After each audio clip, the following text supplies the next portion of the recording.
called Saint Maud, and which deals with religious abuse and religious psychosis. And this might actually be a good segue into the discussion about horror movies, because it is a horror movie. But okay. It's like I think I watched that, but I thought it. Yeah. I must be getting mixed up with something else, because it didn't sound like that at all. But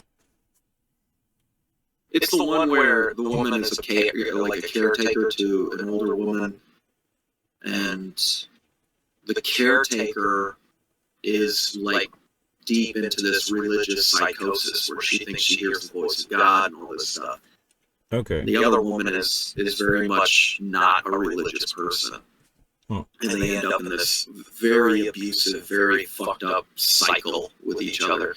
And I mean, the older woman that's being cared for, she does some things that are pretty abusive. But a lot of it is because she's just sick of Maud's bullshit. And Maud is like fucking evil. But the movie presents it in a way that's kind of challenging, because it is definitely mental illness, and you don't want to you want to have some sympathy for someone with that level of mental illness, but at the same time, I have a hard time having any sympathy for that, because I've experienced it and been victimized by it. So I'm like, yeah, fuck you. I don't care. I don't care why you are the way you are. I just care about the effect you're having on me. And yeah, that movie really disturbed me in a lot of ways, because I had to really think about, some issues that I dealt with growing up. So it's like that movie didn't register at all. So it's like maybe I didn't watch it. I don't know. You might not have seen it. Yeah, might have got it mixed up with something else. But yeah, it's pretty recent. I think it's 2018 or something. Okay. Yeah, I guess I'm usually a gore hound. It's like I think I'm part vampire or something. It's like I just have a blood fetish. But you just like the bloody, violent movies, like the really gory stuff? Yeah. I guess one of them, Possessor. I haven't watched that yet. I want to. It's on my radar. I haven't watched it. Yeah, I forget if because it's Cronenberg's son. I forgot to talk about him last week on our sci-fi thing, but I guess his movies are also kind of horror, so yeah, I'll just talk about them here. That makes sense. But there's a shitload of overlap with sci-fi and horror. True. So yeah, I think that's a lot of my favorites are both. Yeah. Well, yeah, a lot of my favorites are both. I steered a little bit away from them for this list, just so I could. We already did sci-fi, but also so I could focus mostly on horror.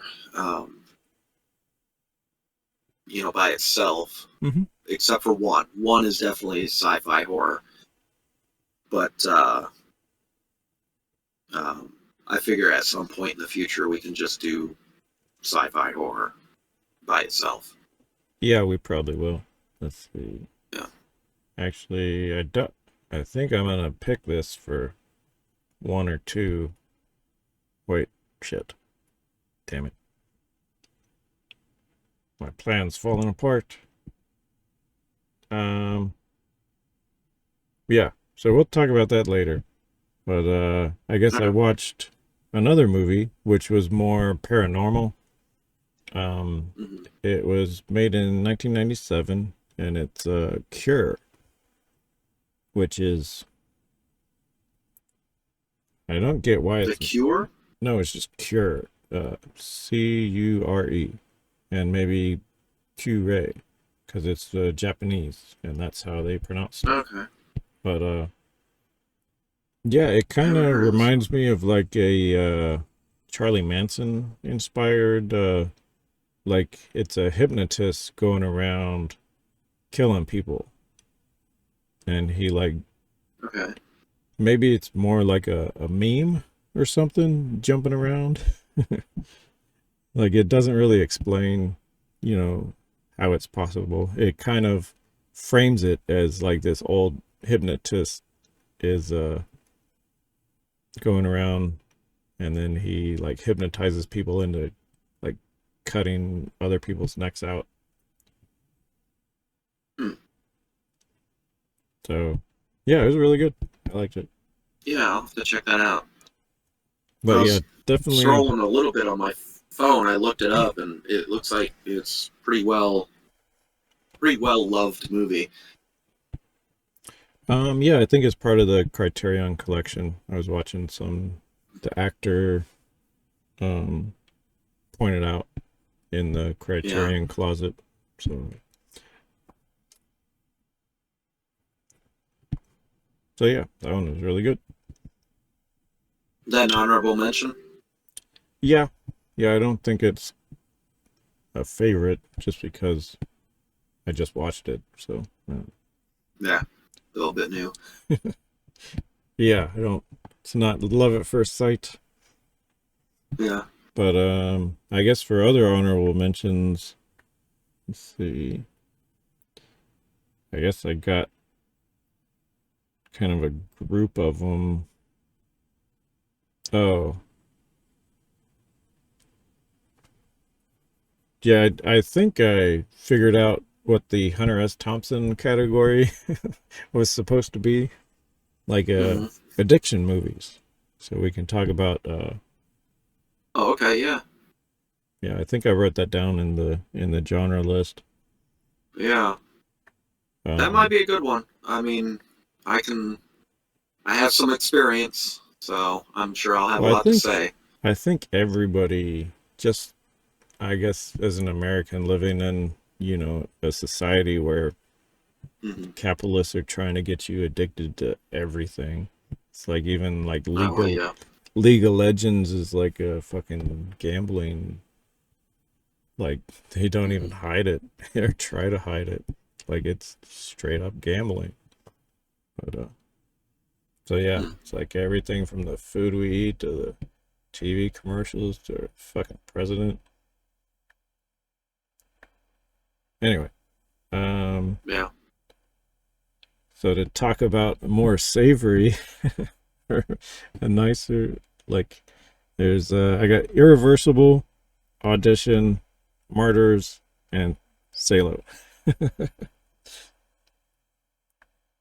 Oh boy. So, Irreversible. Well, I was thinking Um,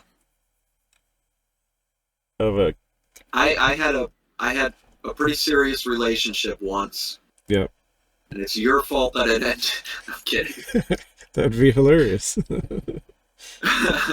So That fucking who am I movie. first? Well, I mean, I'm still like that movie is like burned into my brain.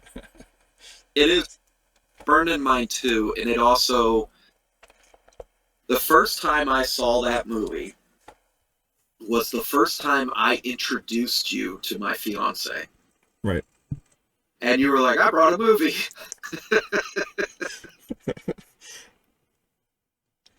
So yeah, that was pretty fucking awkward. She was like, "You've been friends with this guy how long?" That's we were kids. Yep. I was I always like Yeah. to pick the crazy movies though. Yeah, and I remember telling her too. I was like, "Now he's gonna bring a movie, but it's probably gonna be weird. It'll be foreign. I can guarantee that. It'll probably be pretty weird." But that was one of the ones, like, you picked that time to have one of the movies that you recommended that was, like, that's one of the roughest movies I've ever seen. And Can't remember if that was the if I had seen it before or not, or if it was something I read in I the don't think you had. Okay. It's Yeah, if I remember, I don't think you were kind of vaguely aware of like the premise or the whole like watching it backwards thing. I think that's what interested. And I was like, oh, yeah. that sounds interesting. Let's watch Well, it. yeah. I mean, that was around the same time that what's that Christopher Nolan movie? Yeah, Memento. Yeah, there you go. Memento. Yeah. So yeah, similar to that, except Yeah. not at all. Yeah. God, man, that was a fucked up movie. Anyway, it's good. It's a well shot movie, but It is well done and it is well yeah, executed, and it is. yeah, it will scar you. Yeah, it will. There's a type of violence too that I've seen in certain movies. I think Ari Aster's pretty good at it, where it can get pretty gory, but it's grounded in just such a way that it is deeply disturbing because it looks like a real situation. Okay. It looks real. Yeah. And Yeah, I can when think he of like the RoboCop yeah. guy, like that RoboCop scene. It's like, yeah, that where they're blasting them. Oh yeah, like I don't see Oh, that as there. looking very real. Well, I thought, like, listening to the commentary, it's like the Uh, crew was disturbed, like when they were shooting that. well, Like, yeah, they talking about well, the when Murphy prosthetics. gets all shot up, and yeah, it looked good, but I can like when I see that I can still tell that I'm watching a movie. When I Hmm. see the scene in Irreversible where the guy gets his face smashed in with the fire extinguisher, Yeah. that looks like something you would find on the internet somewhere and like, oh shit, I just Hmm. witnessed a murder. Like there's a way that his Yeah. face collapses that looks Hmm. not like a prosthetic. Yeah. It looks very real. It also reminds me of Midsummer when they smashed the Hmm. dude's head in with the. And then there's another Yeah, one. that's what I was thinking of when I said Ari Aster was really good at filming that kind of violence too. Yeah, and then there's That is these. Ari Aster, right? Yes. There's these Okay. Japanese movies. I don't know if you're familiar with them. Because they are like pretty much just gore, like special effects. Like that's there's like no real story. Like this story is Yeah. just girls in a basement getting tortured, and that's the story. But Yeah. See, it's like I a don't care for. guinea pig 2, I think, is the one where like it looks really almost real, Yeah. which I don't know. I guess if you're into that. Yeah. I don't know. I I feel like there's only a few movies that I've seen too with especially gun violence. Almost never looks real in movies, even movies that are pretty grounded, Well, I think and don't nowadays, go over the top. I guess But I'm thinking of The Boys specifically. mhm. It's like it's so CGI that it's Yeah, it's almost cartoony. cartoonish. Yeah. Yeah. Like, I mean, I Well, remember there's a couple scenes like where their heads explode, and what was it, like the whale or whatever? Like it was oh yeah, such a ridiculous scenario. yeah, You're just like, what the hell's yeah. going on? And I'm not a gorehound. I don't really find it entertaining. I can appreciate it if it's serves the story and is done well. Uh-huh. Like the fire extinguisher scene in Irreversible is very effective. So I think it should be there and it should have been filmed the way it was. I think it serves the story, especially when you find out why that happened. It almost feels good to watch that scene again. But Huh? the huh? Well, it's like you realize he got away with it, right? He kills the wrong guy. Oh, was that the wrong guy? Maybe I'm remembering the movie wrong. Well, if you only Oh seen it shit! once, it's a very subtle detail, and he kind of It must be, purposely, yeah. yeah, it's like they it gets mixed up, and Is it in the brawl? He gets the wrong guy or something? Because he I remember he that. accuses the wrong guy, and the guy who actually did it like walks away.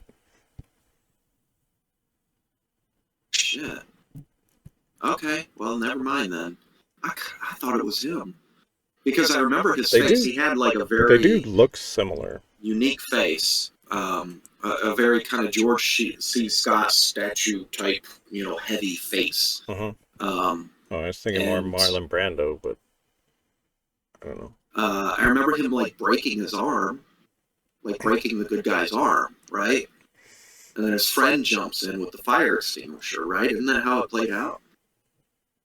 I think so.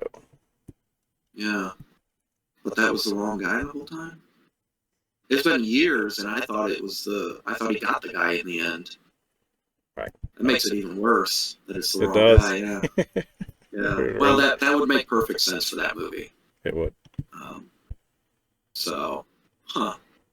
I'm I guess I should. pretty sure about this. It's like sometimes Yeah, I go off into La La Land, but I'm yeah. pretty sure I'm not making this up. I was gonna say I should watch the movie again, but I don't fucking want to because it's irreversible, and I Yeah. don't want to watch that movie again. Um, I'll look it up and see. Well, You know, it's a like sensory abuse. Like that's a lot. the director's intent was to abuse the Yeah, audience. the audience. Yeah, I think that was one of the first movies that I remember reading about them using like those noises, that Mhm. frequency that like Yeah, fucks with your head, supposedly. I don't which also know. makes sense. I think that's more of a cultural thing because I know a lot of Uh, Japanese people don't like if you're raised with like heavy rock distortion whatever then you can appreciate that kind of music but anyway, you also mentioned Martyrs. Um, um oh I wanted to have you seen Audition? I am pretty sure you showed me that movie at one point. I don't remember much about it other than it's a woman torturing like a. I think he's a widower. Like, doesn't he find his wife? She had punched um her own ticket at the beginning. Am I thinking of the right movie? I don't know. And It's like then I he can like the has premise. auditions for a new wife, right? I thought they were gonna make a movie and Oh, I don't maybe I'm know if it wrong here. was like specifically an audition to get married. It's like I thought Uh, it was like he was producing a film or something and he like picked her oh, as the maybe. actress and then was like going all weird on her and turns out she's a psychopath and tortures her to ass. Turns him into Maybe. like a sex Yeah, slave. I could be. I could be just mixing up movies. I could be too. Let's It's I see. haven't watched it in a good while. It's like I really like him. The director, Mhm. Takashi Miike, I think is how it's pronounced. Oh, you know what? We're both right. We So are? we're both right. This disturbing Japanese thriller follows Aoyama, a widower who decides to start dating again. Aided by a film producer friend, he uses auditions for a fake production to function as a dating service. So we're technically both right. Okay. Yeah, and then she fucks him up, right? Yeah, Yeah, it turns him into like a bag. yeah, Or I don't know. That's what I remember. It's like it yeah. I gets don't pretty remember gruesome. much else. And I think there's a part with needles that really bothered me. Oh. But I may have blacked it out because I can't remember what exactly happens. I just know I can see her with needles. Yep, she's good. Yeah. Yep. Yep. Making that I don't remember weird, exactly that weird sound effect she did. Yeah.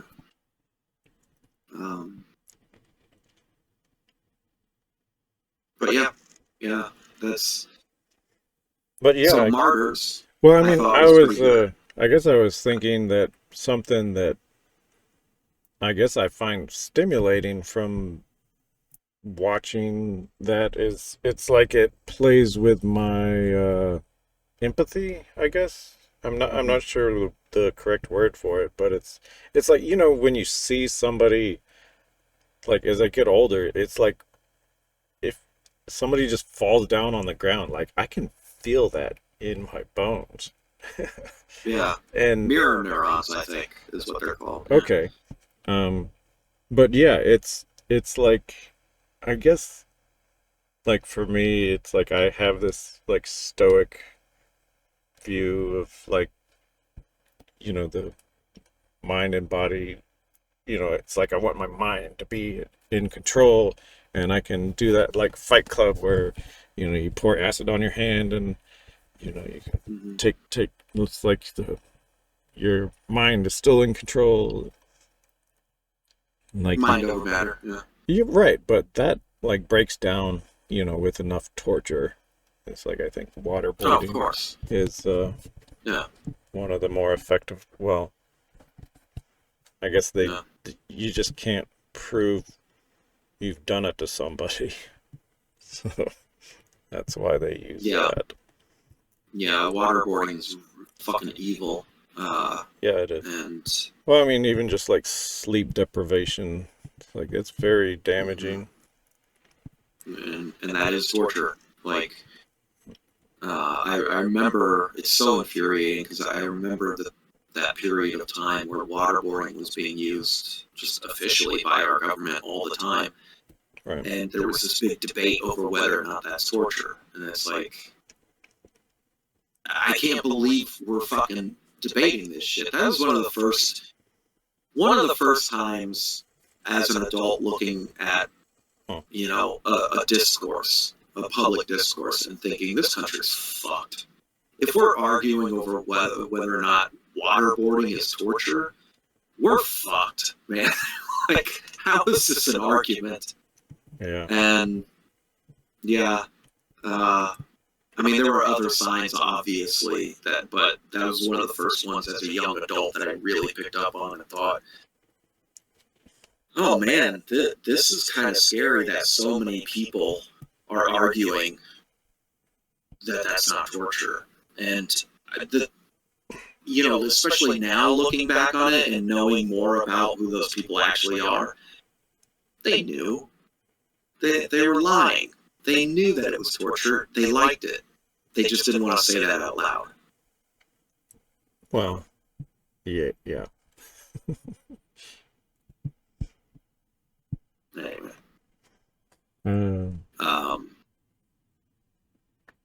So, torture porn, not really my thing.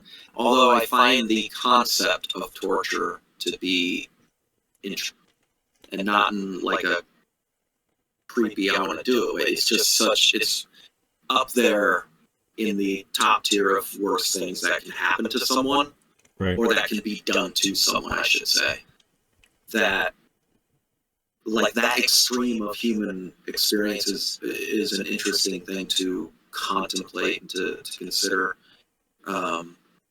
Just all the implications, not just of the trauma afterwards, but the psychology going on during torture between the torturer and their victim.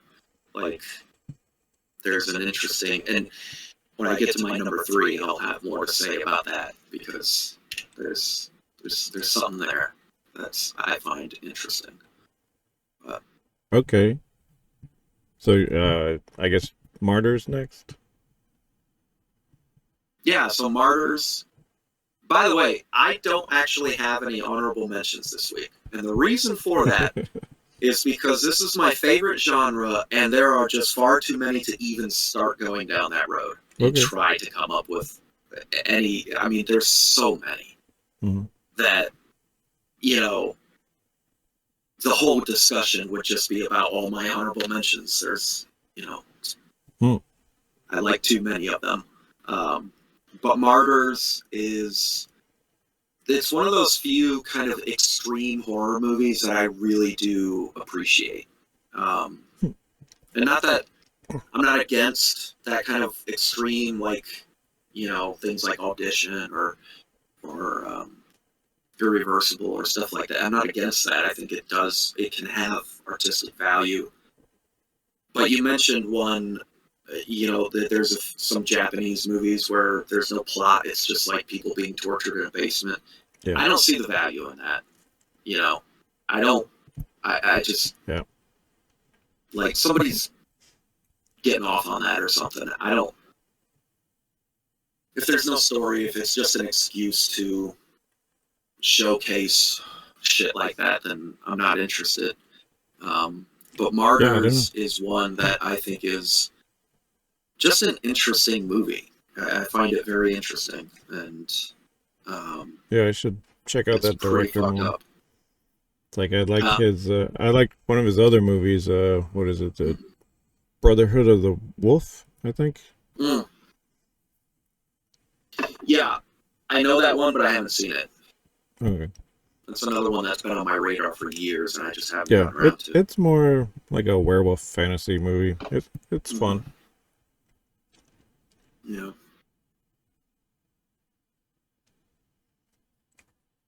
Okay. I mean, I guess we can get into your number 3 pick. Yep. I think, let's jump into the actual list. I'm very sorry, but I'm going to need another pit stop. So let's pause it real quick. It's a good overactive bladder. Break. Yeah, man, I don't know what it is. I've always had just an overactive bladder. I love going to see movies in the movie theater. It's a magical thing that I love. But it also kind of sucks because I will miss a part of the movie. At some point, I have to get up and go to the bathroom. And now, like I said, I've just been drinking a shitload of water the last couple of days, and it's like, I just don't understand how people can do it without peeing all the time. And it's not like an overactive bladder, though, because that implies that you just have to pee a lot, but it's very little. Like, no, like when I go to the bathroom, it's a lot. Like, I'm just standing there like, oh my God, I'm peeing a lot. I don't know what it is. I just produce a lot of piss. Anyway, I don't know if that was recorded or not, but I don't really care. I'll put it out there in the world. I don't care. You know? Some people pee a lot. What are you gonna do? I forget if that's a sign that you need more salt or I doubt it, because I mean, if you're an American, you eat tons of salt. I eat too much, but yeah, probably maybe it's magnesium or probably vitamin D. I'm sure you don't get enough sunlight. No, I don't get enough sunlight because sunlight makes me feel sick. So, you know, I eat a lot of oranges. That's vitamin D, right? Vitamin C. Oh.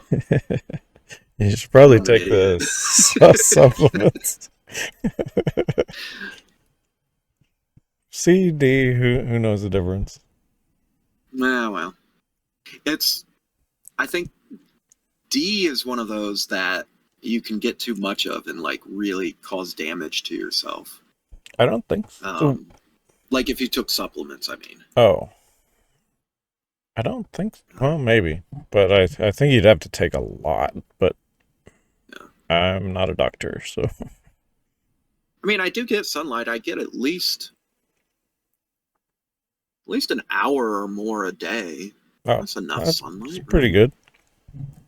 I mean, it's indirect sunlight. It's my drive to work. Yeah, But I don't think that counts. So yeah, it's the most miserable part of my day. Not the drive to work, but uh, in the summertime, just being outside, yeah, walking from the parking lot it's to the been building is, brutal this summer. But yeah. Yeah. um, we were talking about something. Oh, we were gonna jump into the list. Okay, I was realizing that I'm confused. You confused about your number 3? I'm confused about my whole list. So it's Okay, like, all right. Well, let's dive into where it. am What's I your number 3? going? What was I thinking? So yeah, I'll probably do something silly and stupid. But Okay. did you want me to You want go me to start first? or yeah, go ahead. Okay. Well, see what your number 3 is. I'll go with because this is gonna get complicated Okay. because it's Silent Hill, but with Okay. caveats, right? So it's like I really Fair. love the video game. Like the first three are masterpieces. Like this trilogy is better than fucking Star Wars. Some of my fondest memories of hanging out with you is playing Silent Hill. Huh. Okay. Because I Yeah. don't remember you being there. I guess that's how. Because you were wrapped up in the game. Yeah. Yeah. I do get tunnel vision super hard. Yeah. Um, that's funny. But anyway, since the Silent Hill movie kind of sucks, to be honest. Mm-hmm.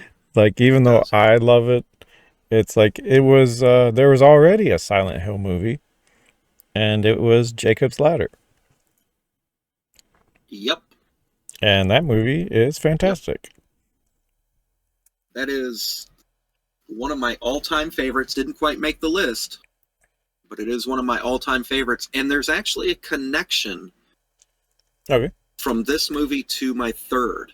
There's a personal connection, which I'll get into. But yeah, I think Silent Hill had to have been inspired by Jacob's Ladder, right? Like, In an interview, yeah, had to have been. they Oh, did they? yeah. I'm Even not the nurses with the yeah. um. Well, I think that's just they like extrapolated. You know that like Silent Hill is like a state of mind when you're like terrified and you see monsters out of everything. So that's just Yeah. like what he's experiencing. Harry, poor Harry. Yeah.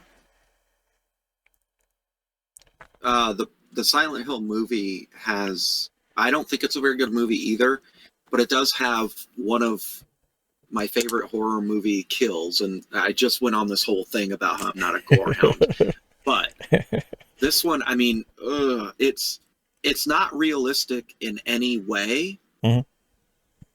but it's so horrific. It's the where the I think it's Pyramid Head that does it, that like degloves a person's entire body, like just rips all of her flesh off, at like Mhm. twists it and rips it off. Mhm. That is Silent Hill, right? I think so. Yeah. Maybe one of the sequels. I don't know. I just The remember that second one scene. gets too CGI. Like it's a Yeah, cartoon. Like it's laughable.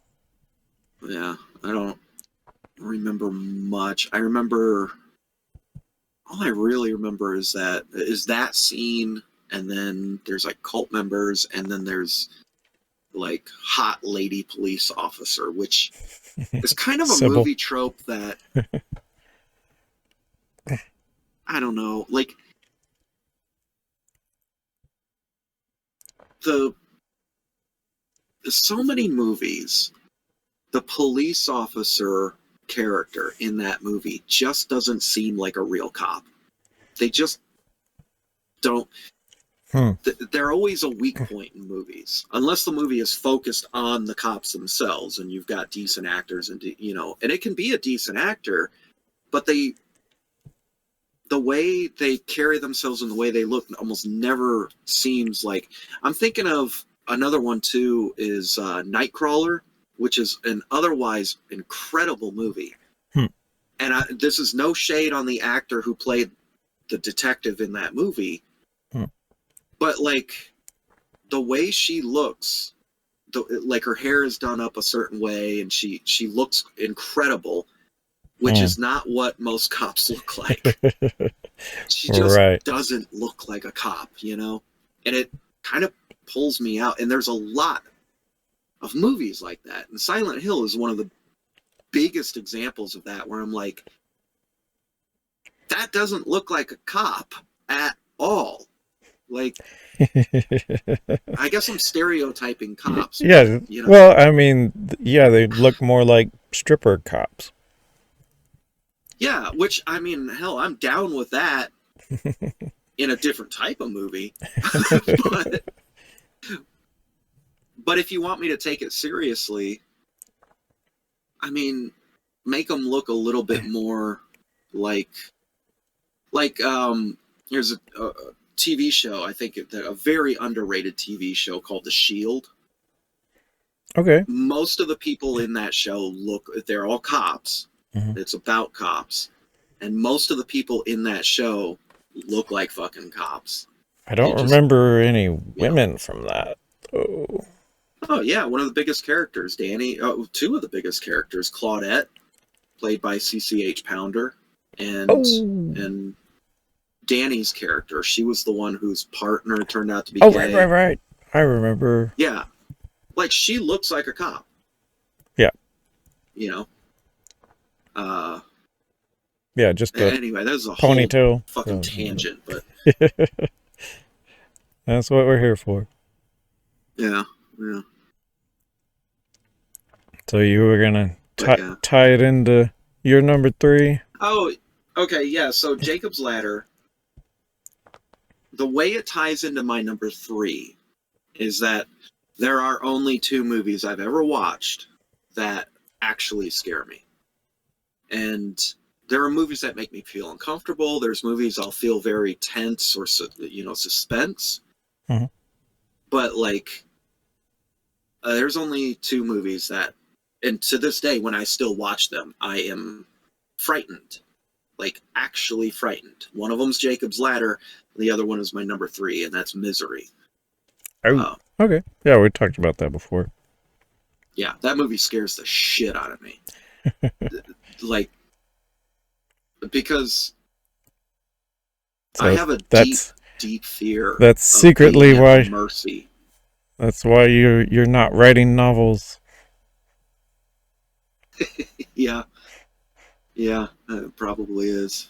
But yeah, I have a deep fear of being at the mercy of an unreasonable person, much less a fucking lunatic like that. And I'll tell you, a couple years ago, I found myself in a situation that was very Misery-esque. Luckily, she didn't break my knees or anything, or my ankles, or it didn't turn to violence. Yeah. But I had a roommate who very quickly started to spiral into Annie Wilkes-like behavior, and it was one of the most terrifying experiences of my life. Like, police got involved. The university got involved because I had to drop a semester to deal with it. My employer got involved because she was a coworker, and yeah, it was a mess, man. It was so fucking scary to be in that situation because I never knew what she was going to do. And I had already considered Misery one of the scariest movies I'd ever seen when this started to happen. So, like, I was a fucking wreck, man. Yeah. And, it's a roommate, so you can't get away from it right away. Yeah. And I ended up, like, barring my door at night and everything. And Anyway, yeah. Let's talk about the movie Misery. So, I'm just saying, like, I have a traumatic connection to this movie in so many ways. Because it doesn't outright touch on religious abuse, but it hints at it a lot. I think everything Stephen King does has that streak. Yeah, and if I mean, I am a writer. I have a few things. I'm not like on the level of Stephen King, obviously, because right. Obviously, but most of my writing also has the touches on that as well. But well, I mean, there's like when she makes him burn his book.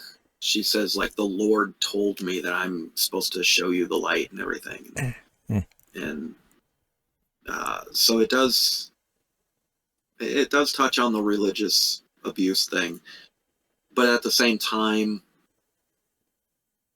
Annie Wilkes is a person that I think does not give two shits about religion and just uses it as a tool to get exactly what she wants. An excuse, she wanted him to burn that book and write a new one the way she wanted it written. So she said, "The Lord told me," which is actually kind of a more realistic look at religious abuse than, say, Saint Maud, where the person is just fully psychotic and believes the things they're doing. I think most of it plays out kind of like this, where they're just using it as an excuse to do what they were going to do in the first place. Yeah. Yes, sir. And then, but I also mentioned that I find the psychology of torture to be an interesting topic, and this is one of those movies that also kind of touches on that, but it leaves a lot out. If you read the book, their relationship gets a lot more complex, and a lot more. She gets in the movie doesn't cover how he gets addicted to the painkillers like it does in the book. Like she purposely gets him addicted so that he is fully reliant on her, not just physically but emotionally and mentally as well. And yeah, that's deep. Yeah, it's another level of fucked up. I don't think I've read that book, now that I think about it. It's pretty good. It's one of those books that I actually like the movie better. But that's only because I just find it more entertaining, and it's a little more grounded. Like in the book, if I remember correctly, she doesn't do the hobbling thing. I think she actually like cuts his leg off or something. And actually, come to think of it, I think you did read that book, because I remember hearing you telling me about scenes from that book before I actually read it. Or maybe that's a manufactured memory. I don't know. But maybe somebody else. Yeah, I don't know.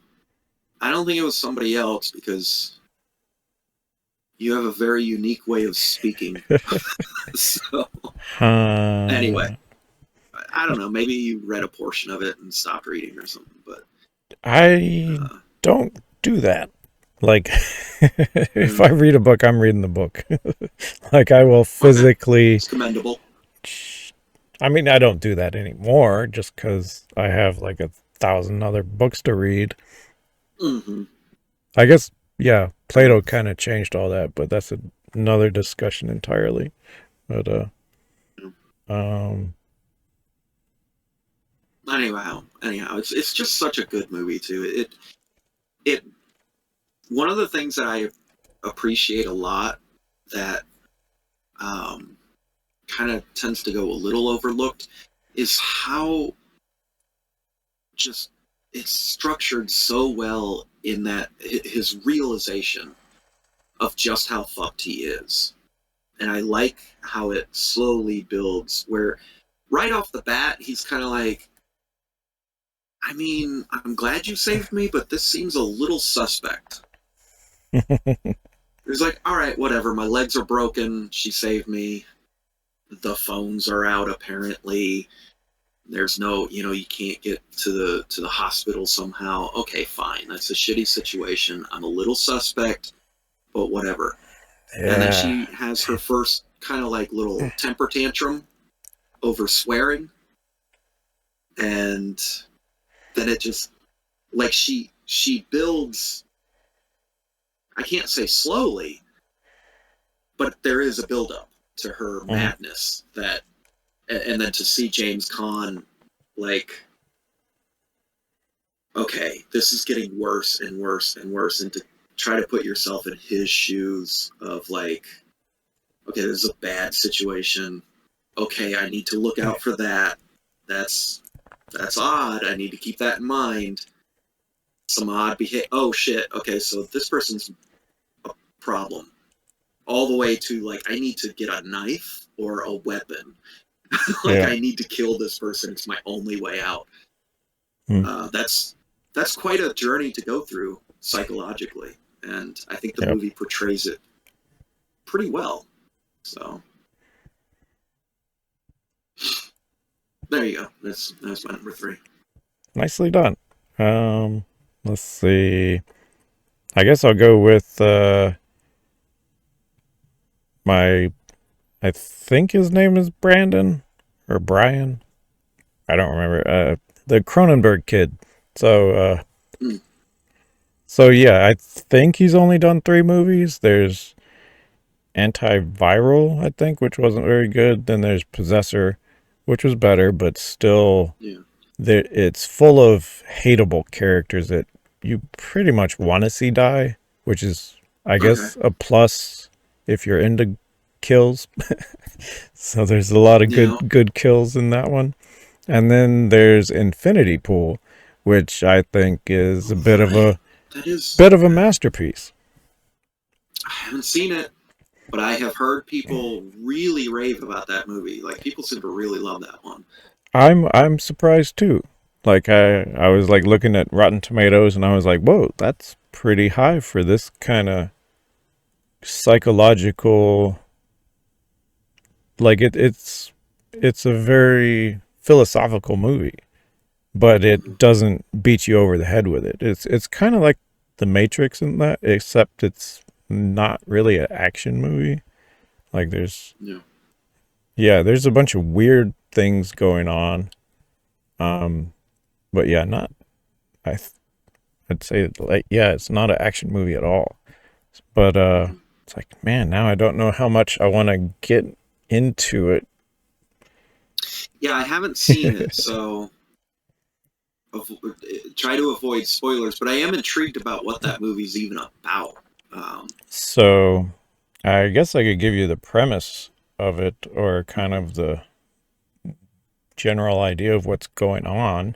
It's like, so there's I don't want to say a failed writer, but he's kind of a leech. Like, he married a rich girl so he could write, and like she could buy all his books and he can be famous. So he's like a real shitty writer. And they're on vacation in a foreign country which is named something incomprehensible. Like, it's a made up country, but they have I guess the rich people basically run wild and commit some horrendous crimes. I think people die, and so they get, as rich people are wont to do. Yeah, so they get put on trial, sentenced to death, but the death penalty is they make a clone of you and kill the clone, and you basically pay your way out of the death penalty. And that's how it. And so there's a lot of, who's who. Like, are you dying? Is the clone dying? And so, yeah, a lot of fun things explored. I remember getting into, it reminds me of an argument I got into with with a family member once. Okay. Where they're talking about if you could clone yourself, or maybe not clone, but like somehow create an exact copy of yourself. Yeah. Down to all your memories, you know, and everything. It's an exact copy, physically and mentally, right? And then you kill that person. Yeah. Did you die? And I'm like, well, it's not a copy. They did. Yeah. Like, yeah, this universe doesn't work that way. Yeah. And then we got into this other argument, the transporter argument, basically from Star Trek, you know, or the teleporter. Yeah. And this idea that if you had a machine that teleported you from one place to another. Oh. And Michael Crichton wrote a book called Timeline, where it kind of talks about this a little bit, where... Well, wasn't that like The Magician? Or maybe it was Rick and Morty. It's like, instead of teleporting it, like, they just kill you and make a new clone or something. Yeah, basically. Yeah, it's you are Spoiler vaporized. Spoiler alert. And then your copy basically pops up where you're being transported to. And I'm making the argument of like, well, then you're dead. Like, your experience ends. And he was saying, oh, well, no, though, because there's another you, and it's exactly the same, has all the same memories. Like, yeah, but it's not you. Right. We got in this whole thing. I to this day, it was years ago, and I still think about that argument. I cannot fathom where he was coming from. Well, I know, like, I have very vivid dreams. Like, I'll have dreams that I'm in another body someplace. Okay. Like, even different animals, or like a lot of these I never remember. I just wake up and I'm like, whoa, that was a weird experience. But yeah, it's just like I have these like out of body experiences, and I'm just like, what the hell is that? And yeah, I don't know. I would think, like, if there is an afterlife, like, it would be like waking up from a dream. So, right. Anyway. Yeah. Yeah. I saw a meme one time. It said something like, you wake up,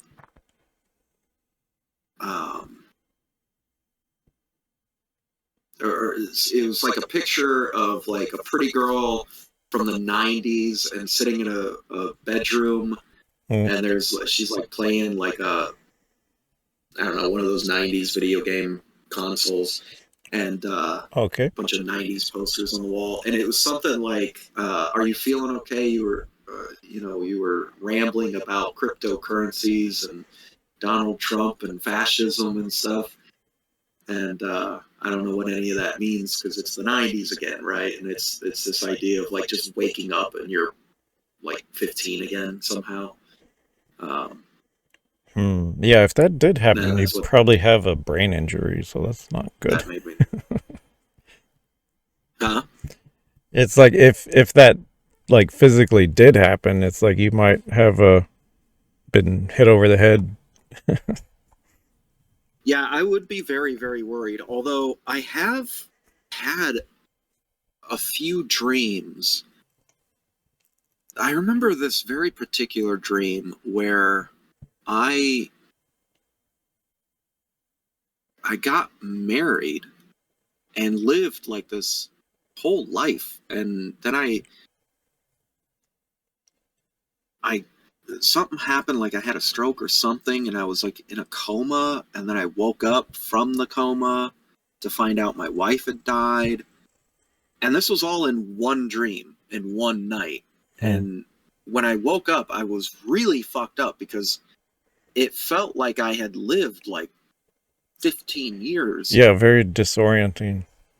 Yeah, and all these people never existed, and maybe like I had a best friend in the dream, and I remember the wedding, it was really, really disorienting to wake up, and it fucked me up for like a week because Wow. I kept thinking back on like, oh, so and so. Oh, wait, that was part of that fucking weird dream I had. It's like But then over time, I had it dreams started like to kind that, of but fragment. yeah, And I've I, never you know, remembered them for more than, yeah, minutes or hours. yeah, It's like they do seem to yeah. disappear very quickly. Some of them do for me, and some of them don't. Some of them have enough of an impact that when I wake up, I remember them forever. Well, I do have But a couple reoccurring dreams, and they seem like they're related to David Lynch. It's like the Lost Highway is one of them. Like I remember we watched that, and yeah, that stuck with me. I had nightmares. I wouldn't say nightmares because I fucking love nightmares, so that's not the right word to use. Because I mean, it was like one of my favorite dreams. But yeah, it was just wow. like the part I remember. It's like this red Lamborghini on the beach of that beach Mm-hmm. house in wherever in California that was. But it's like I Yeah. get into the car and I'm sitting in the driver's seat, and then I get out of my body and I look at myself sitting in the car, and then I just kind of float away. Good disassociation thing. That's weird. Yeah, Yeah. but it's like, yeah, that dream is like 20 years old. You mentioned enjoying nightmares. um, Mm-hmm. I have dreams that I think most people would consider a nightmare, Yeah. but I don't. I don't. Maybe it's because I like horror movies so much. I'm just like, well, that was interesting. But I'm so Mm. I don't consider those nightmares, even though like the imagery and the things happening in the dream would be a classic, and you know, people would call a nightmare. Yeah. But like if I were to describe certain dreams to people, they would think I'm describing a nightmare. But my nightmares, my actual nightmares, are like debilitating. I'm on medication for nightmares specifically, Hmm. and a lot of them are recurring nightmares. Okay. Uh, Because but I guess the ones I would consider a nightmare are things like teeth rotting out of my head. And usually if I brush my teeth, those nightmares go oh away. yeah, And I guess some of the other, huh? I would consider. See, I think of those, and maybe it's because my nightmares are so extreme. Yeah. And my doctor kind of described it in a way that is interesting because she was kind of saying it's not quite the same as a nightmare because what you're experiencing is basically a PTSD flashback while you're asleep is basically what's happening, and that's why they're so terrifying and awful. But where was I going with that? Anxiety dreams. Like I have plenty of those, and that's what I would think of as like the teeth falling out, or the classic like, Well, I used to a have test this. you didn't study for. Oh, I don't care about that. It's like I've failed in college enough that it's like I Yeah, I don't have think those that either. was the important lesson, was just to learn to, like, nobody gives a shit about your grades in college, or they shouldn't anyway. But back to the dream, it's like Yeah. like I don't have these, and I haven't had these anymore.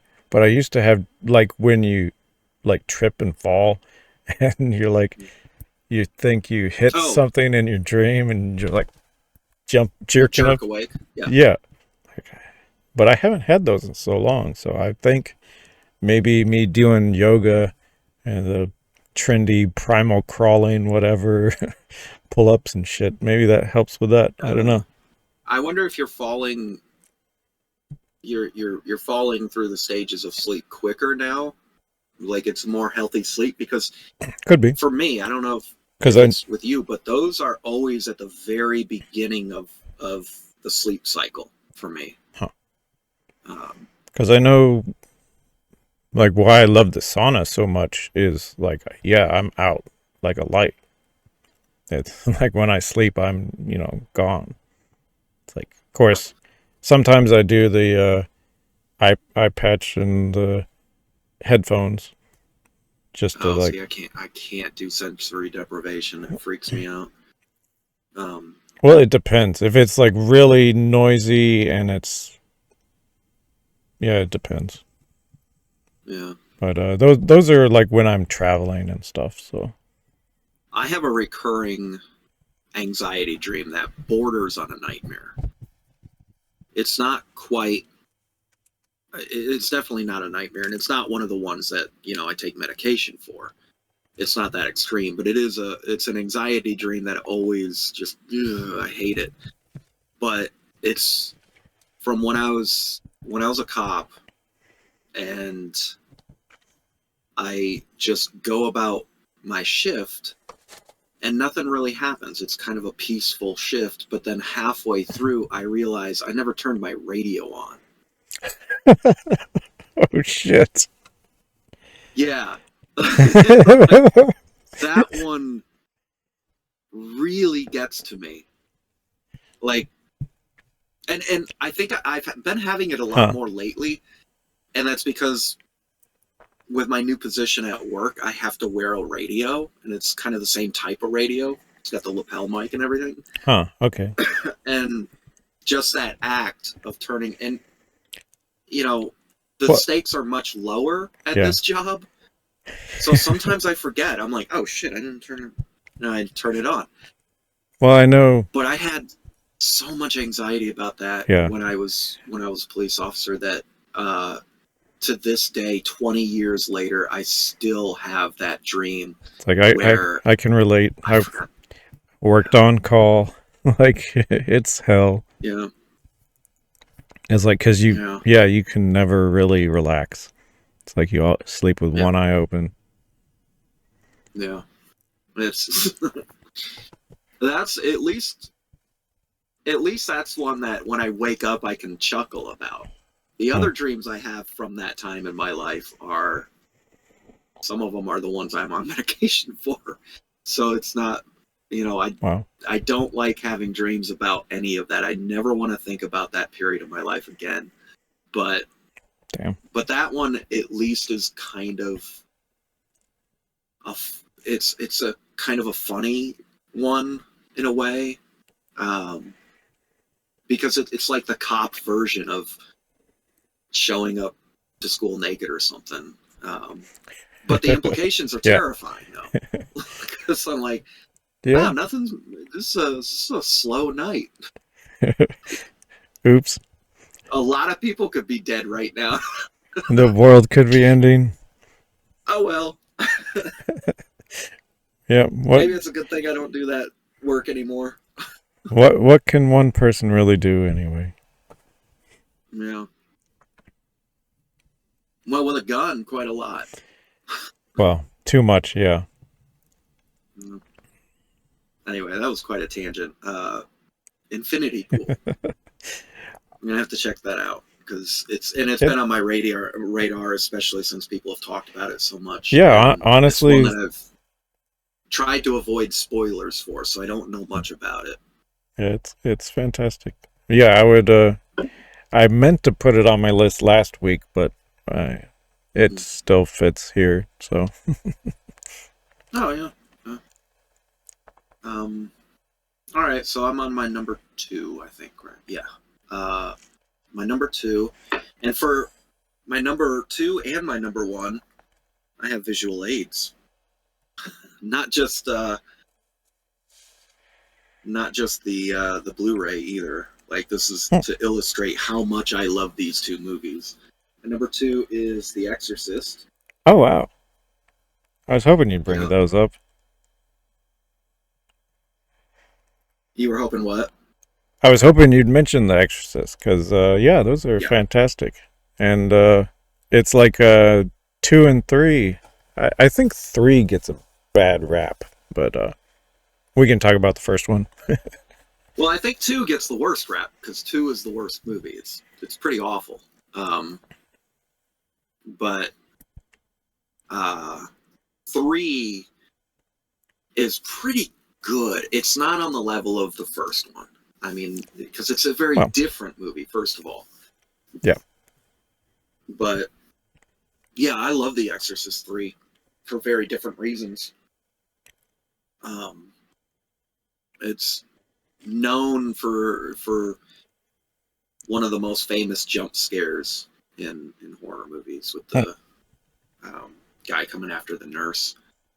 But yeah, the first one, I love that movie for a variety of reasons. It's like my not mom, the least of which is that my mom's it was the ultimate evil. Yes, growing up. My mom's terrified of this movie. Yep, mine was. In fact, my mother is very different than she was, when I was a kid. She's very different now. Huh. Okay. Different to the point where in the last 10 years, I've watched The Exorcist with my mother. Huh. And she was just kind of like, yeah, it's pretty good. Well, she's chilled out a lot on the evangelical religious crap, but back then, yeah, if you were to mention even bring the that name VHS tape into our house, she would think that now there's demons in the house. Now you've done it. Now there's demons in the house. Yeah. So The Exorcist for me represents the ultimate taboo of what horror movies were growing up. Like, you cannot expose yourself to that. It's too dangerous because, and it's known as the scariest movie ever made, and which it's definitely not. I mean, it is pretty freaky in some places, but it's really not that scary. Yeah. It's like, even as a Christian, it's like, you shouldn't be. Maybe if you're Catholic and a dumbass, like. Yeah. Well, a good portion, and that's why I think it is known as such a terrifying movie, especially when it came out, a good portion of our country literally thought that was a risk that everybody had, that this could happen to you. Right. And, demons and the devil and all that stuff is like, that's the ultimate evil. That's there. You do not get worse than that. And the movie is, that's what the movie's about. But, so there's the whole cultural thing around the movie is interesting. And it's also one of my examples. I have 2 examples of movies that are propaganda or propagandistic, I guess. This one it's pretty much Catholic propaganda, but it's really good. It's the Catholic Church is one of the most evil organizations that has ever, well, they're definitely influential, and they've reshaped society. Well, yeah, you look at the things that they've done throughout history, and they have been one of the most evil organizations in history. And now they're basically just a giant child abuse cabal that just, protects their own. And, I hate the Catholic Church, is what I'm getting at. But I love this movie, and the Catholic Church is presented as the good guys. Which, I have to mention that. But, and my other example is not a horror movie, but that's the original Red Dawn, which is basically just Reagan-era Republican propaganda. But it's a fun movie. I do really like that movie, even though it's conservative gobbledygook. But you're thoroughly brainwashed. That's the only movie that conservatives made that was actually pretty good. You're brainwashed and you love it. Yeah. It's pretty far gone. Anyway, The Exorcist, I can't imagine what it was like seeing that in the theater too during that period. It must have been I wonder pretty shocking. Wonder if they'll re-release that one.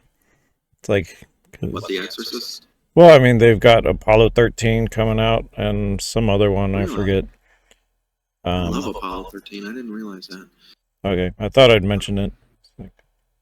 You may have when we talked about Apollo 13.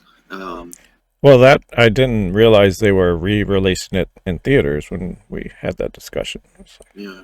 It went out to releasing or remaking. It's getting a theatrical re-release. So okay, they upscaled it. I'm probably pretty sure they have done that already with The Exorcist. I think they did that with the director's cut. That was years and years ago. Okay. Is there significant difference between the two? Huh? The director's cut and the... Is there... Yeah, there's notable differences, noticeable differences. The big one is... I mean, it's really only one very quick scene, but... with the crucifix? Backwards crab walk down the stairs... Okay. Is not in the original. And I'm sure there's other examples, but I can't think of them off the top of my head. It seems like a weird thing to cut out, but whatever. It kind of, when you watch the movie again and kind of compare it, it does kind of make sense because it kind of fucks with the pacing a little bit. Because it's one of the more extreme kind of body horror moments. That's sort of, it's a little early for that to happen in the buildup of what's happening. So it kind of fucks with the pacing a bit. But it's still, I mean, it's such a classic, iconic scene, which is funny because nobody really saw that until I don't know, whenever the director's cut even came out, which was a decade or two after the movie. And I think there's a lot more harsh language that was cut, I think. But yeah, classic movie, one of my favorites. It is. Horror or otherwise, really. Yep. And there's interesting stuff around. It also there's it has its issues, kind of like The Shining, where you do any discussion about the movie, you're kind of obligated to mention some of the abuse that happened on set. I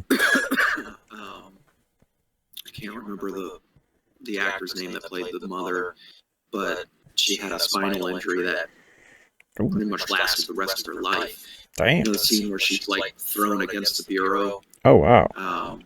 They were using... she had a harness on, and they used a wire to yank her back. And she told them, she said, hey, let's lighten it up a little bit here, because, that would hurt. And the director was on the next one, really let her have it, right? And they did that, and in the scene, you can see her, scream and hold her lower back, because she... Damn. Basically, I don't know if she fractured it, but she hurt her back permanently in that scene. That is fucked and that's up. Not fucking cool. No. That's and it's gross too, because you see the interviews years later with I don't know if it was the director or somebody, one of the people that, and he's talking about well, she was complaining, and we were like, "Oh, well, we'll do it even worse now." And he's laughing about it like it's it's funny. Fucking bully. I'm like, "Wow, you're a piece of shit." And yeah, it's very reminiscent of The Shining when it comes to some of the abuses that happen to the actors. So that's not cool, but Anyway, just had to mention that. Yep. Anyway, there's my number 2. The stupidity runs deep, which brings us to my number 1. Okay. Idiocracy. Okay. Because fuck. Make The your fuck. make your argument. I just wake up and look at the news and it's just talking to some of these racist fucking drunk assholes. Yeah. And it's like, yep. Like you said earlier, it's like we're fucked. Yeah. The idiots have taken over. It's I'll let you have that one because I see why you chose that. I don't consider that a horror movie, but I see what I get the message you're sending, and I agree with it. It wouldn't be a horror movie if we didn't live in the world that we live in. No, I agree. Yeah. It's year after year that movie becomes less funny. And the only thing you can do is laugh. It's like there's Maya Rudolph in that movie will always be smoking fucking hot. So I take some comfort in that, at least. Yeah. That I saw during the pandemic.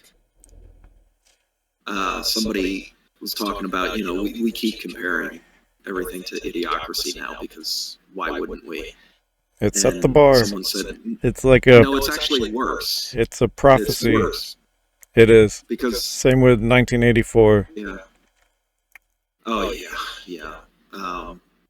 They were saying the president in Idiocracy at least knew there was a problem and consulted the smartest man on earth to fix it. So we are in a worse situation because right. It's like our president consults with like voodoo fucking. I don't even fucking know. It's bad. It's really, really bad. I do enjoy that movie still for the most part, but it is. Yeah. It's like the scene where he gets into the argument with the cabinet, and he's talking about how you can't use Brondo on the plants, you have to use water. And out the toilet, there's that scene where he's arguing with them, and it does such a good job of showing circular logic that I just can't find it funny. I find it's rage-inducing for me because that is literally every conversation I've had with a Republican or a Christian is just this circular logic. I don't, I believe this thing because the Bible says so, and I don't believe in the Bible. We should believe in the Bible because the Bible says to believe in the Bible. What? It's like the Bible doesn't actually say that, but okay. Right, but it's that's a different discussion. But yeah, I've met plenty of those misguided people who they think they know when they don't know anything. Yeah. Oh, Dunning-Kruger and all that. But even Dunning-Kruger effect it requires a little bit of knowledge. These people,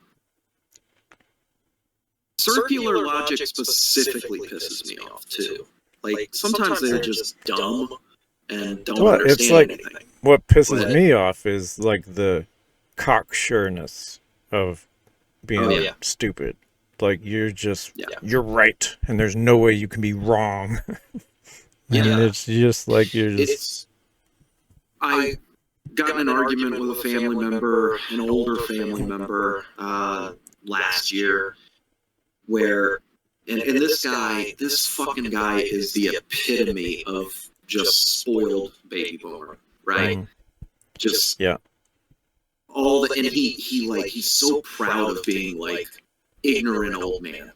He's proud of it. Well, I think because with a lot of those people, when you're having an argument it's like they want to win the argument and they don't really care what it's about at all. Yeah. Like, that's irrelevant. It's like they just want to win. Yeah. Because we're winners. We're not losers. Yeah. Yeah. Well, it's also, I saw an explanation, for fascism one time, and why you can't argue with fascists. It's a very similar mindset of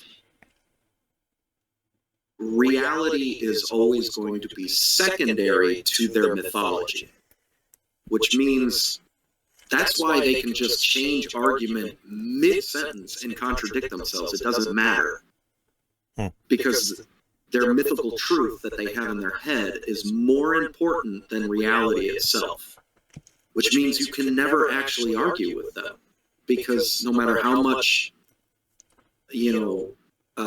reasonable evidence you present them with, it just doesn't matter to them, because it doesn't support their mythical truth. And so I'm having this argument with this guy, and it wasn't a political one, but it was insightful to why he is politically the way he is. He's saying the classic crotchety old guy bullshit about how there's no good music anymore. Oh. No good music anymore. Sure. And I'm like, that's not true. There's plenty of good music out there. I'm not as caught up with music as I wish I was. Right. I am kind of turning into that old guy that is just kind of stuck in my 90s era. But I acknowledge it. And I don't talk shit about current music trends or new music. And I'm trying to explain to him, like, well, how do you know that, though? Have you listened to any new music? No. I'm like, so how do you know that? You keep insisting that there's no good music to listen to now, but you haven't listened to any. He just likes... because there's no good music. Making the declaration... Yep, there's no good music. I don't want to listen to music anymore. Don't bring me into the future. Yeah. What was crazy about this conversation, too, was I actually got him to admit that, no, I don't know what I'm talking about. He said the words. I have not looked into it. I admit I have not tried to seek out new music and listen to it and decide if I like it. Right. I was like, okay. So we've gotten there. Now, will you admit that you don't really get to have an opinion on this if you haven't actually heard any of the music? And he goes, no, I still get to have my opinion, and that's my opinion. And I'm like, there it is right there. That is a perfect example of everything wrong with this fucking country. You said it yourself. I walked you through it. And then in the end, you're just like, nah, I'm just going to believe what I wanted to believe to begin with. Opinions are like assholes. So everyone has one, and they produce nothing but shit. I mean, they can produce more shit. You can have some fun with it. Anyway, I don't know. It's just idiocracy. I will say the beginning of the movie is a little... There's, like, it borders on an argument for eugenics, which I'm not fully comfortable with. Well, I guess my objection with that is that I don't think that would work. Like, we would still have idiots. Oh, yeah. Oh, if you were to prevent them from breeding or something? Yeah, you would... They find a way. Like, we have not solved that problem. Because I'm pretty sure, like, that's the whole idea of royal blood. Like, like, it's kind of synonymous with being inbred. But, yeah, it's like we've tried to solve this problem, and there are things that can mitigate the problem, and there's things that can make it worse. But teaching certain values, I think recently you and I talked about Forrest Gump, and I made the argument that I don't think he's as dumb as we think of him as, because he has such a deep empathy for people around him. Yeah, and that makes him more emotionally intelligent than most other people. Yeah, and he can connect, and he's like, no matter what someone's intelligence level, unless they're a sociopath, you can instill those values or that in them. And idiocracy and modern day America, one of the biggest problems is not necessarily lack of intelligence. It's a lack of empathy. It's a mean stupidness. Yes. They're mean about how stupid they are, and they're proud of it. Yeah, they're proud of their stupidity, and they make no effort to educate themselves. Yeah. Well, and I mean, there's always been an anti-intellectualism in this country, especially in the South. That goes back a very long way, generations, where it's like, don't tell me what to do. And this whole book learning, and one of their favorite things is common sense. I got common sense. It's like, no, you really don't. You just want to think that you're in some way smarter than an expert. But I mean, it's like, what is common sense anyway? Because I mean, it's like washing your hands. Like, that wasn't common sense 100, 200 years ago. Yeah. So. Till germ theory, Yeah, and there's plenty of people have no idea about that. And that's a good example, because the very people that are always, I don't care about no queer books. I don't eat salad. That's lady food. I got common sense. Those are the same people that refused to wear a mask to protect themselves and others, which is the most common sense fucking idea ever. And they get colon cancer because they don't eat their fucking salad. Yeah, exactly. Not fucking soon enough, if you ask me. But that. Yeah, sorry. I didn't want to bring it up, but it's like fucking assaulted by Trump every week. Yeah. Well, now I know why you prefaced the entire conversation. You were like, "Oh, we're gonna get into it." This one. Now I know why. Well, it's not something I enjoy doing. It's like, I wish I know. There's could talk about movies. I can see plenty of times, when I get going, I can see how uncomfortable you are because you don't want to talk about it, and I get that.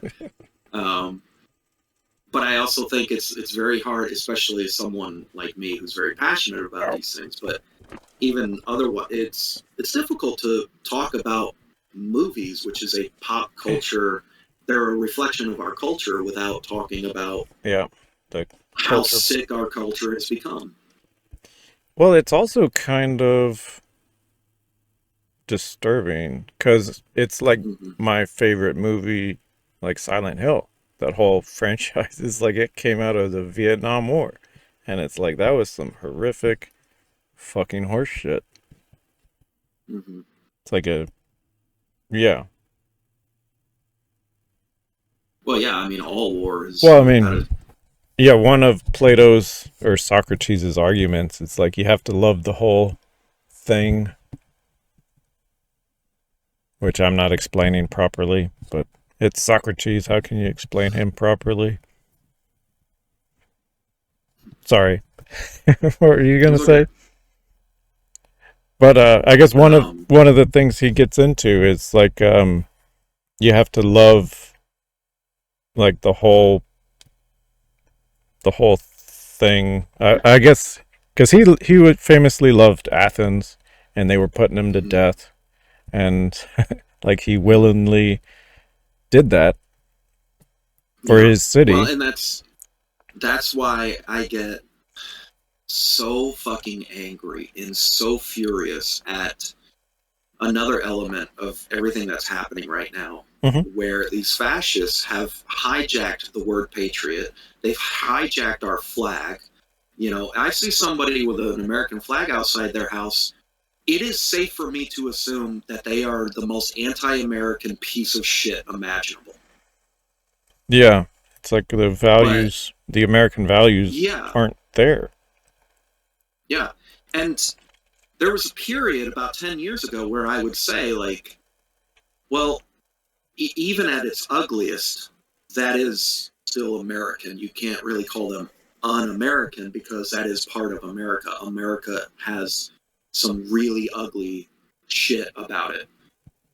And we have to, you know, like when, you know, January 6th happened and you had all these pundits saying, this isn't us. That's the thing they always say when Americans do terrible shit.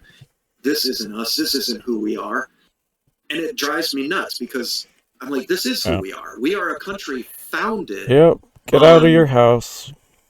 Or out of your ivory tower. Yeah. Like this is who we are. We are founded on slavery and genocide. And, you know, this racial hierarchy that we still haven't done anything about. We still haven't dealt with it. All this shit is who we are. But now we have tipped over into where I will call like MAGA and Trump supporters un-American. Because even with all that ugliness and all that horrific history, we still agreed on democracy as what we do. Right. We still agreed on free and fair elections for the most part. Well, that's not entirely true. I mean, there's Tammany Hall and all that, but we still had an idea of what we advertised was we are a representative democracy. They have abandoned that. They do not care about that. They have abandoned the most foundational parts of our society and what we used to agree this country was, if only on paper. Now they're just full-on fascist dictatorship. That's what they want. And they still have the nerve to fly an American flag. It makes me so fucking angry. Yeah. So, yeah. And you were saying, like, Socrates still loved Athens and all that. And these people, with their fucking American flags and their pickup trucks with, love it or leave it and all this shit, they hate America. They hate America and they hate Americans. And I think we should all hate them right back. That's why, that's what's also frustrating about the left and centrists is they're so afraid to do what we need to do, and that's to hate these people. We need to hate these people because look what they're doing. Anyway. You got a number one? This was going to happen when you said idiocracy. You knew that you were going to set me off, and I was going to, rant. Yep. Rant and rave. Do you remember what your number one? Well, I mean, I don't even remember the genre. Yeah, I remember it. Yeah, we can move on. It'll be Whiplash too, because I don't know. I feel like I didn't let you talk at all, though. I mean, do you have anything? Honestly, I don't even remember the movie that well. Yeah, I just remember. Yeah, that's. I should probably. Well, it's like I'm scared to rewatch it. Yeah, it is funny enough that it takes the edge off. Like I think I'd need a giant bowl of marijuana. Yeah. Well, it's got Terry Crews, and he's amazing. I love Terry Crews. Yeah, he's fantastic. He's hilarious. Huh? Mm-hmm. Yeah, I love him too. Yeah, and Maya Rudolph, who is just, she's Maya Rudolph. I could watch her do anything. So, those are some bright spots. you know, and it is funny. It's a funny movie. It's just, oh man, it is existentially horrific. So I guess it does fit the genre. There's an argument to be made that it fits the genre, even though I'm still kind of, yeah, it doesn't really fit. But it led to a good rant from yours truly, I guess. Wow. Yeah, I don't know. Gotta focus that anger somewhere, I guess. Mm-hmm. It's like activism. Oh, that reminds me. I think God wants me to be an activist because I was walking around and I found a can of spray paint. It was like at a construction site. So I was trying to paint a upside down cross and it didn't have enough paint in it. But so. Man, you've just gotten signs. Just yeah. Peppered throughout the last month. The literal signs. Yep. God's pointing me in some direction. This time next month, I'll have you throwing bricks at a Proud Boy. Well, I think I know one. That's the kind of activism I believe in. Punch a Nazi. I don't know. I might accidentally kill him. He's kind of old and feeble. Or feeble. Was he a Nazi? Not really. He's from Austria, though. We call him a Nazi. But, yeah, he's just a harmless drunk. It's like, I'm surprised he hasn't killed himself. But, yeah. he'll do the job soon enough. Well. Like, if it's an actual Nazi, though, I fully endorse punching them. In fact, I consider it an act of not only civic duty, but self-defense. Like, that doesn't really come up in everyday conversation, you know. It's like... What, punching Nazis? Well, it's like, hey, how are you? Are you a Nazi? Can I punch you in the face? I mean, it does now. Like, they're all over. They wear their 88 shirts. They fucking, you know... I guess you must, or maybe I just don't notice. Oh yeah, they're everywhere now because, you know, they've been told that they can say it out loud. Elon Musk told them on Inauguration Day with his whole Sig Heil movement, you know, you can do it out loud now, and now they are. So at least we know who they are. That's one thing I do. The only thing I can appreciate about a Nazi is that they almost always let you know they are one. You just have to know what to look for and what to listen for. So, I do not advocate violence. You don't advocate violence? I do not. I am a pacifist. I do. So I advocate violence. I am a strong supporter of violence. If it's against Nazis. Well, you are misguided, but well, whatever. We can have that. We can have that conversation some other time because it might be a real long one. Well, yeah, and we should probably have it in person and have a few drinks or something. Yeah, and we should probably wrap this up because it's been going a while. It's a long one. Yeah, this is a good one. It's been going on for what? We've been on 2.5 hours now. I haven't even gotten my first pick, my number one. So I guess I should do that. I got another visual aid. All right. And that's The Thing. Or John Carpenter's The Thing. Okay. That is my all-time favorite horror movie. I like I just love everything about that movie. It's the special effects they hold up for the most part. There's some stop motion scenes that are a little aged, but yeah, for the most part, the prosthetics and the makeup design and all that is just fun and unique and creative in a way that I don't think you don't see it as often anymore. And on top of that, the story is really good. The paranoia and Yeah. suspicion of each other and all that is just wonderful. Yeah, and I think my brother argues that they spread the infection by trying to do the test wrong, or like I'm not sure. He's a stoner, so it's hard to take anything he says seriously. I'd have to watch the scene again, which is something I rarely say about The Thing, because I've seen that movie many, many times. Yep. But the blood test scene specifically, I think I'd have to watch again, because if they are using the same scalpel, your brother's probably right.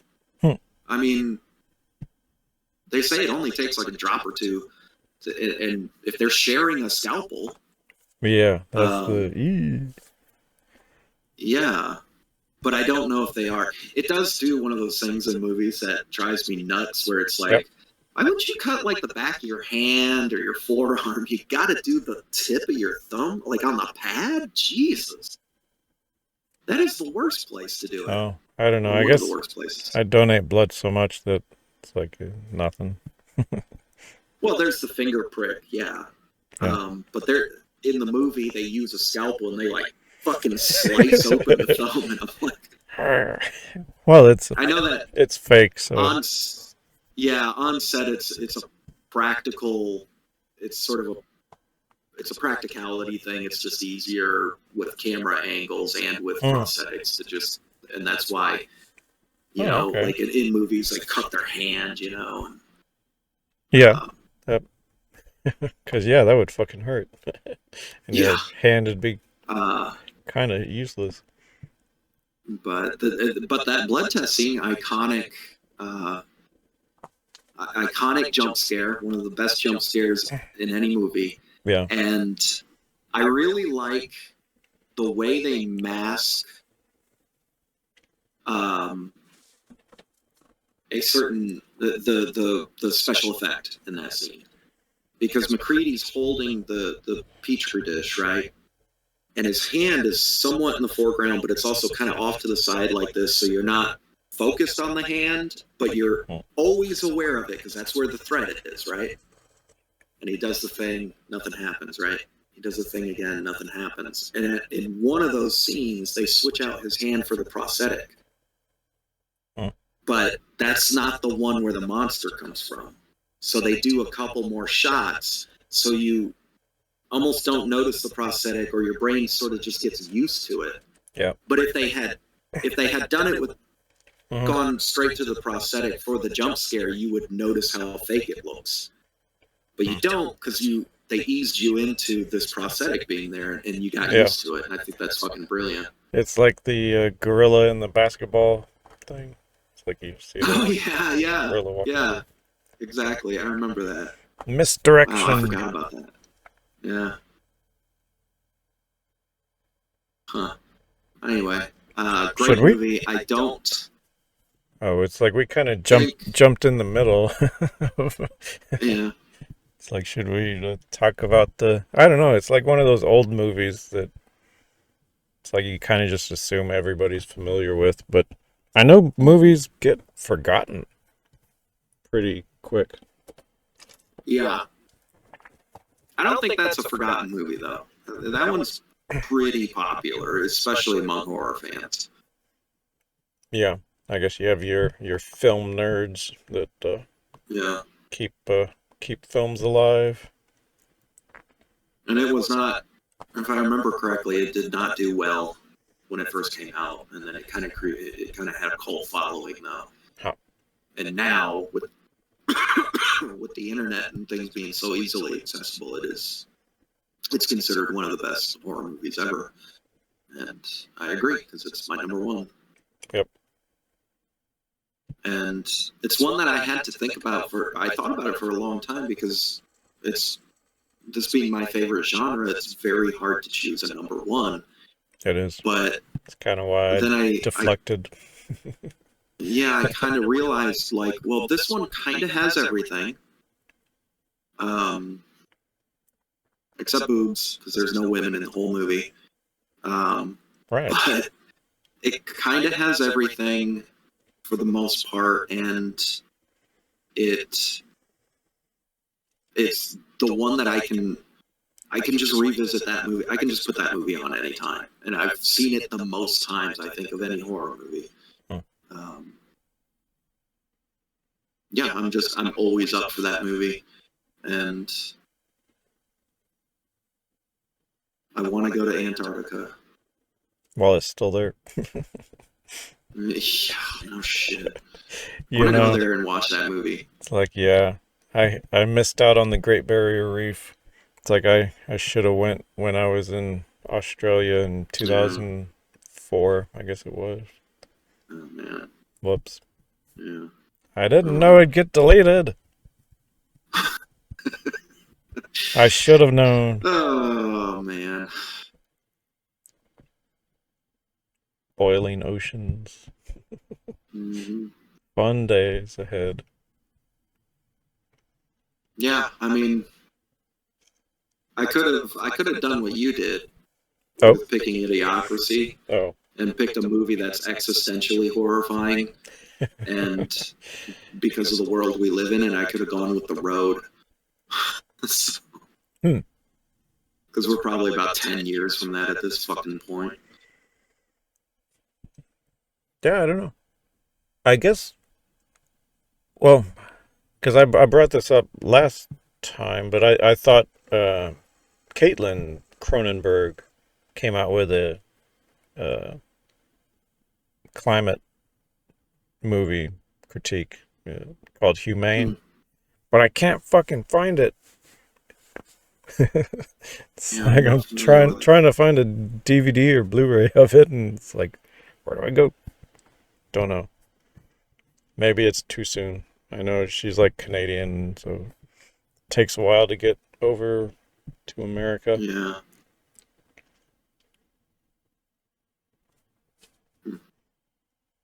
Okay. Well, I think that's a wrap. Yeah. What about next week? Right at 2.5 hours, actually. Almost to the minute. So, yeah, next week, let's look at our... Oh, I got an update, so let me...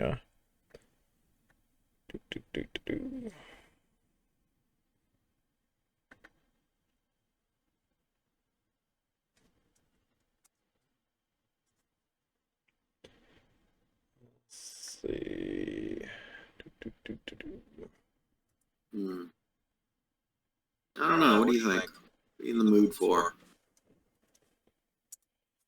Let's see. We just did horror.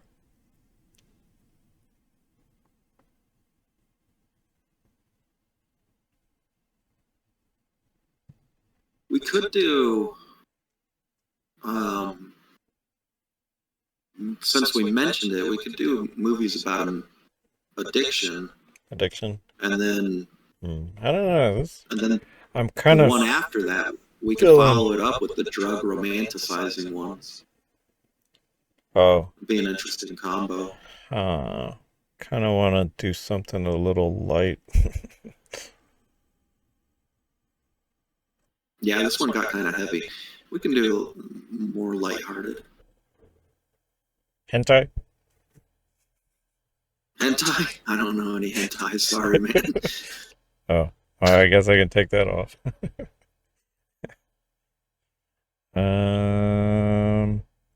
Well, shit. Oh, God, it is on there. I just saw it. It actually is on there. That's funny.